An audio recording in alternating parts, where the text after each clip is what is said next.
नमस्कार मित्रांनो, DDM news चॅनलमध्ये आपले सर्वांचे स्वागत आहे. भाजप तालुका कार्यालयात दिवंगत राष्ट्रपती APJ अब्दुल कलाम यांची जयंती करण्यात आली साजरी.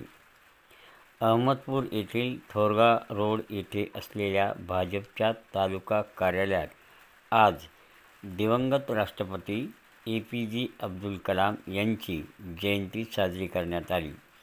सुरुवातीस माजी राष्ट्रपती APJ अब्दुल कलाम यांच्या प्रतिमेस पुष्पहार अर्पण करून त्यांना अभिवादन करून भाजपचे तालुकाध्यक्ष प्रताप पाटील यांनी दिवंगत राष्ट्रपती APJ अब्दुल कलाम यांनी देशाला प्रगतीकडे नेण्यासाठी बहुमूल्य असे योगदान दिल्याचे, त्यांचे अग्निपंख हे पुस्तक अनेकांसाठी प्रेरणा देणारे असल्याचे सांगून त्यांच्या कार्यकर्तृत्वाच्या आठवणीला उजाळा दिला.